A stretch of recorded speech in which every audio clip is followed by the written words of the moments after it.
Salut tout le monde, c'est Jordan et bienvenue dans cette toute nouvelle vidéo qui sera vraiment particulière parce que je vais vous partager un moment de ma vie qui a été vraiment très difficile. Et en fait, je me suis rendu compte que je vous parlais très souvent du burn-out que j'ai vécu lorsque j'étais salarié consultant à la Défense, mais que je vous ai jamais raconté comment je l'ai vécu et encore moins comment j'y ai survécu.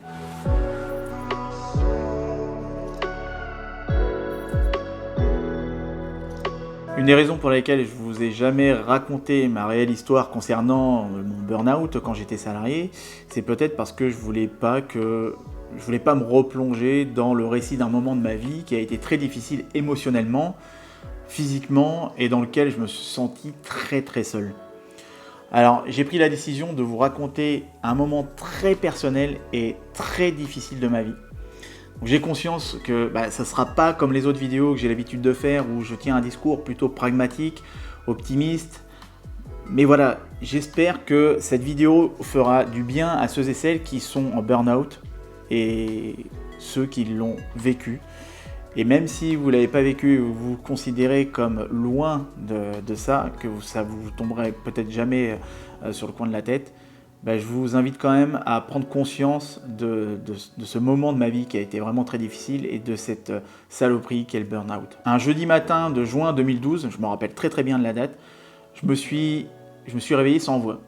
Voilà, j'arrivais plus à parler, j'étais devenu aphone.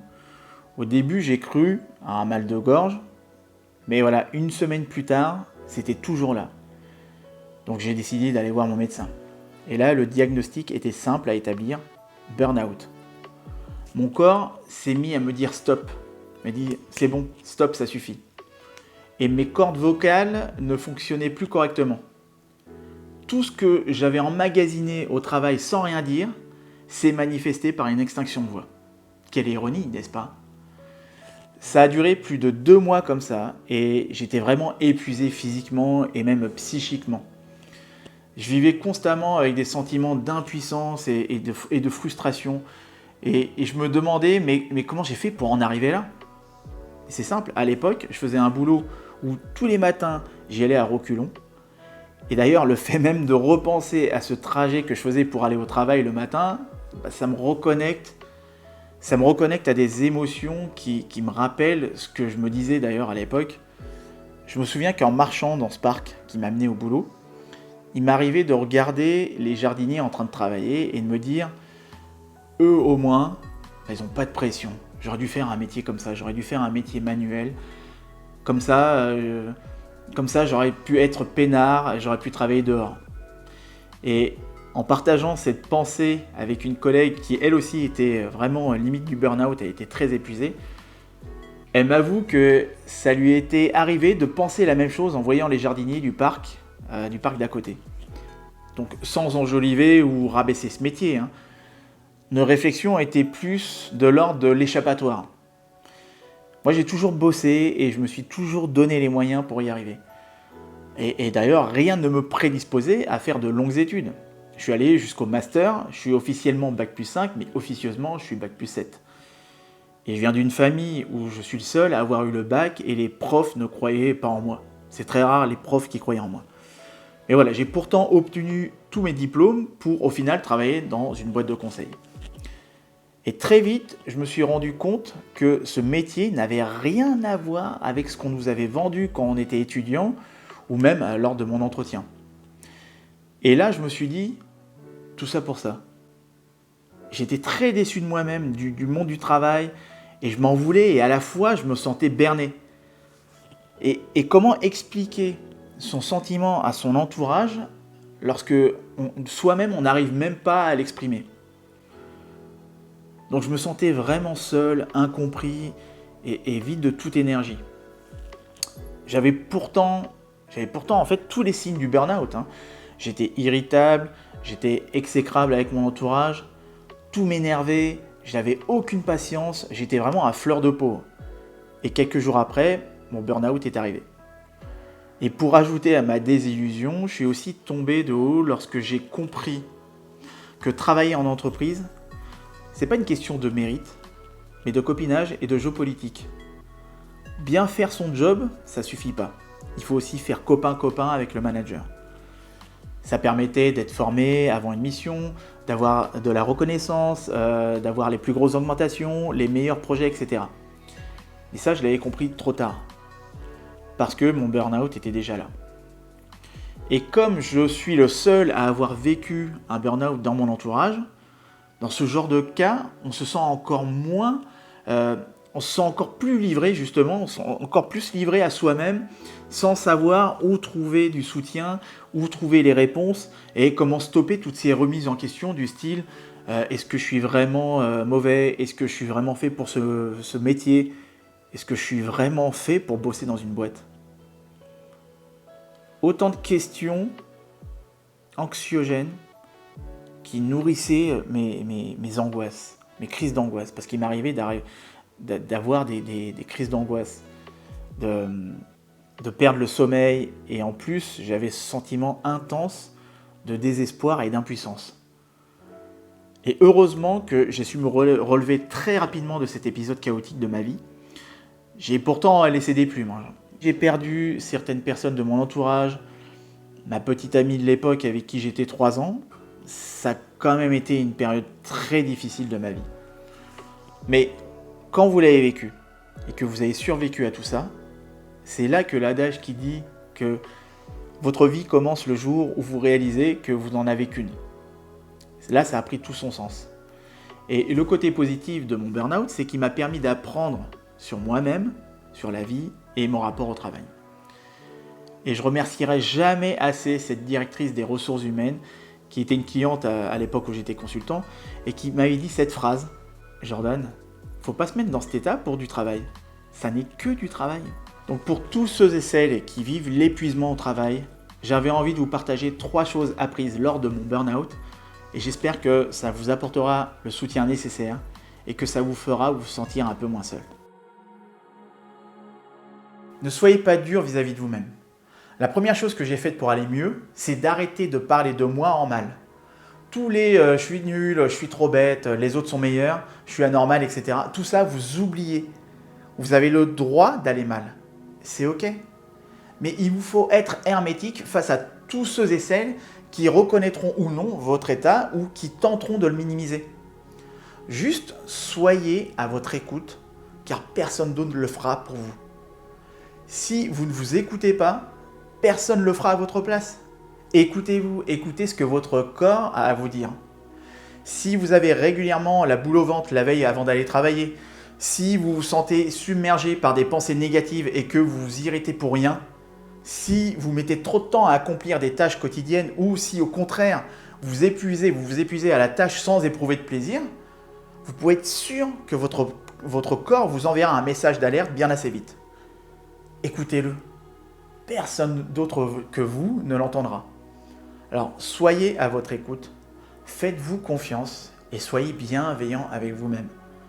Même si j'apprécie pas forcément ce terme, parce que le mot bienveillant, il a été utilisé à tort et à travers par pas mal de personnes sur Internet, être bienveillant avec vous-même, c'est le premier réflexe à avoir et c'est le plus sain que vous puissiez avoir. Et être bienveillant avec vous-même, ça veut dire prendre soin de vous et d'accepter la situation intenable et qui vous arrive sans vous victimiser. Car non, vous n'êtes pas obligé de tirer sur la corde jusqu'à ce qu'elle claque. Je vais vous dire une chose, il n'y a pas de honte à avoir des limites. Il n'y a pas de honte à être faible à un moment de sa vie. Et je sais qu'on est dans une société de compétition où il n'est pas permis de se montrer faible. Et ça, certaines personnes autour de vous vous le feront sentir comme ça. C'est ce qu'on a pu me renvoyer. À un moment de ma vie. Il y avait certaines personnes à qui je partageais mon ressenti et mon vécu. Et j'ai eu droit à des remarques, mais culpabilisantes du style si t'es mal, c'est de ta faute. Si t'es mal organisé, t'as pas les épaules pour. Ou tu prends trop les choses à cœur. Tout ça, c'est dans ta tête. Arrête de te plaindre. Casse-toi si t'es pas heureux. Cette dernière phrase, d'ailleurs, je l'ai prise au pied de la lettre. Évitez de rentrer dans la justification de votre mal-être. Ce que vous ressentez vous appartient. Alors, oui, vous avez un boulot. Oui, vous avez un salaire. Oui, il y a plus malheureux que vous. Mais évitez ce type de raisonnement, c'est inutile. Vous n'avez pas besoin de passer du temps avec des personnes qui ne savent pas faire preuve d'empathie. Vous n'avez donc pas à avoir honte de faire un burn-out. N'allez donc pas croire que, comme ça a été mon cas, hein, que vous êtes un imposteur et que vous n'êtes pas fait pour votre job. Car ça ne veut pas forcément dire ça, mais plus simplement que ce sont les conditions de travail qui ne vous correspondent pas. Dans ce cas, vous devez vous poser la question de vos limites. Jusqu'à quel point j'arrive à vivre avec la pression? Est-ce que mon travail est reconnu ou valorisé? Est-ce que la plupart du temps, je suis heureux de me lever le matin? Et soyez vraiment honnête dans vos réponses. Encore une fois, il n'y a aucune honte à avoir des limites. C'est normal. Vous êtes humain, vous n'êtes pas un robot. Juste acceptez de tirer la sonnette d'alarme et gardez à l'esprit que vous avez le droit de dire stop ou non, tout simplement. Mais juste posez vos limites, car vous êtes la seule personne à pouvoir le faire, mais en aucun cas, ça ne vous rend responsable de votre mal-être. Il n'y a aucun travail qui ne vaut la peine de se ruiner la santé. Je vous disais tout à l'heure de ne pas vous victimiser ou de vous autoflageller. Si après avoir fait le nécessaire et que rien ne change, il est temps de prendre votre situation en main. Demandez-vous qu'est-ce que vous avez besoin de faire pour aller mieux. Quand ça m'est arrivé, je me suis souvenu avoir eu le réflexe de refuser l'arrêt maladie que me proposait mon médecin. Mais en faisant ça, je me suis rendu compte que personne ne me prenait au sérieux, personne ne prenait au sérieux ce qui m'arrivait. Ils se sont dit, voilà, c'est juste une petite grippe, ou peut-être une petite crise passagère. Et comme ça ne s'arrangeait pas et que j'étais très fragile à ce moment-là, j'ai finalement décidé de revoir le médecin pour accepter l'arrêt. Parce que ça a prouvé à mes responsables que ça n'était pas du chiquet. L'arrêt, je me souviens, il a duré 2 fois une semaine. C'est pas beaucoup. Mais voilà, en tout cas, la première semaine, je me suis isolé pour me reposer. Et la deuxième semaine, j'ai pris du recul sur ma situation, ce qui m'a permis de prendre, je crois, les meilleures décisions de ma vie. On était en juillet, je m'en souviens. Je suis allé sur mon ordi pour poser mes congés pour septembre. Et j'ai pris un billet pour le Canada et le Brésil. Parce que j'avais besoin d'ailleurs. J'avais besoin de m'éloigner de ma zone de problème et de me retrouver. Comme une sorte de pèlerinage en fait. Et en revenant, je me suis conforté dans mon idée de me laisser quelques mois avant de mettre les voiles et de quitter mon job. Dans ma tête, la décision était déjà toute prise. Traiter mon burn-out m'a peut-être pris plusieurs mois, mais ça m'a demandé aussi beaucoup d'énergie, d'énergie mentale, car j'ai vraiment vécu l'ascenseur émotionnel. Toute la période où j'étais à faune, c'était un jour j'allais mieux, un jour j'étais vraiment au fond du gouffre. Et je m'en suis sorti grâce à mon mentor québécois, le coach David Bordès, d'ailleurs que je salue là tout de suite maintenant, et que j'ai rencontré lors de mon voyage au Canada. Voilà, j'avais envie de savoir comment est-ce que les Québécois vivaient, comment est-ce que ça se passait. À l'époque, je m'intéressais énormément au sujet de comment être de bonne humeur. Et quoi de mieux qu'un Québécois pour m'en parler. Et parallèlement, c'est d'ailleurs là où la période où je me suis mis à lire, je me suis beaucoup mis à lire, chose que j'avais jamais faite auparavant. Et ça m'a demandé de la patience, mais j'ai réussi à m'en sortir grâce à mon coach, grâce à ma volonté et grâce aux décisions que j'ai prises et en me fixant de nouveaux challenges qui allaient me permettre d'aller mieux et qui allaient me permettre de sortir de cette situation. Donc je me suis remis en question, j'ai remis en question ma personne, j'ai remis en question mes attitudes, ce que je croyais être important pour moi, ce que je croyais être vrai, et j'ai remis en question ma vie. Puis j'ai essayé de nouveaux comportements, je me suis investi pleinement dans mon mieux-être, et si vous ne vous engagez pas d'ailleurs envers vous-même, et que vous ne vous investissez pas, vous ne pourrez pas espérer aller mieux. Il vous faut être prêt pour aller au-delà de vos peurs, celles qui vous empêchent d'avancer. Il vous faut être prêt pour quitter des environnements toxiques et pour y arriver, il vous faudra faire les bons choix et parfois même savoir vous entourer des bonnes personnes, celles qui vous tirent vers le haut. Acceptez de vous faire aider car c'est une période très difficile. Et votre entourage, s'ils ne l'ont pas déjà vécu, ils ne comprendront pas et ils se sentiront impuissants par rapport à ça. Que ce soit par souci de bienveillance ou même des personnes qui tenteront de minimiser votre problème. Moi, je me souviens, il m'arrivait d'avoir des crises à des moments inattendus, hein. Sur le trajet du retour, devant mes amis en soirée, le matin au réveil. J'étais à un tournant de ma vie. Il y a eu trop de chamboulements d'ailleurs à la suite de mon burn-out. Je m'étais fait virer de mon groupe de musique à l'époque parce que je faisais de la musique.